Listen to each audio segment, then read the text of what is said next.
Hello mga kabusing! Welcome back to my vlog! So for today's video nga mga kabusing, let's talk about Miss Universe na kung saan nalalapit na nga mga kabusing ang preliminary competition. So, sawadikap, kapungkap at salam alaikum po dyan mga kabusing sa lahat pong nanonood po sa aking YouTube channel. So, hello po mga kabusing. At syempre,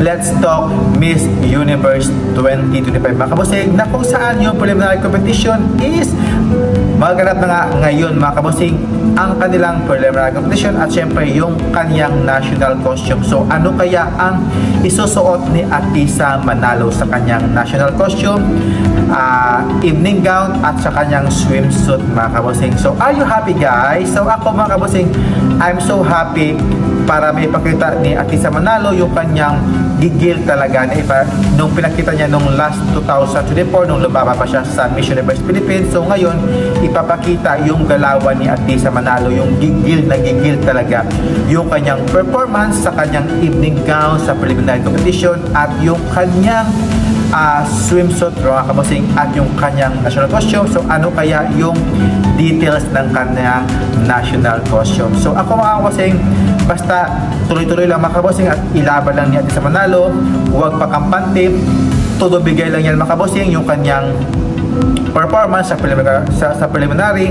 Kaya I'm sure makakapasok tayo dyan mga kabusing sa top 13, top 12, top 5 at top 3 nga mga kabusing. So kahit maka top 5 mga kabusing, I'm so happy na mga kabusing, or top 3 mga kabusing, basta solid yung kanyang performance, yung kanyang galawan, pak na pak, okay na okay sa akin mga kabusing. At syempre yung naglabas na nga mga kabusing si Osmel ng kanyang favorite top 5 niya mga kabusing. At syempre pasok dyan ang ating pambato na si Atisa Manalo. At syempre si India, si Thailand, si Venezuela syempre at si Argentina. So ayan mga kabusing ha, naglabas na siya ng kanyang final prediction top 5 niya mga kabusing na kung saan malakas talaga ang laban ng ating pambato. At sana ay magkatotoo yung palito ni Osmel nga mga kabusing na pasok talaga sa 5 yung ang ating pambato na si Atisa Manalo. Kaya please vote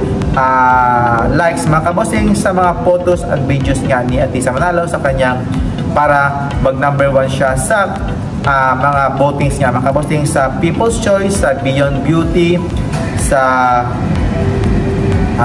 photogenic nga mga kabusing. Kaya I'm so happy at syempre happy ako mga kabusing sa ngayon na nga ang kanilang preliminary competition. Kaya sino kaya ang makapag-uwi ng magandang laban niya mga kabusing sa preliminary competition? I know naman mga kabusing na kaya yan mga kabusing ni Atisa Manalo. Si Atisa pa ba? Kaya mga kabusing, basta laban lang, huwag pakampante mga kabusing, todo bigay lang at huwag kang magkonsent mga kabusing, basta ilaban mo lang, paggigilan mo lang kabusing yung kanyang performance. At syempre alam kong may laban yan mga kabusing si Atisa Manalo. Kaya maraming salamat mga kabusing sa panonood po sa aking YouTube channel. At syempre huwag po kayong magsawang mag-like, mag-subscribe sa akin at syempre mag-comments na mga kabusing para naman we were happy and we will bound together mga kabusing.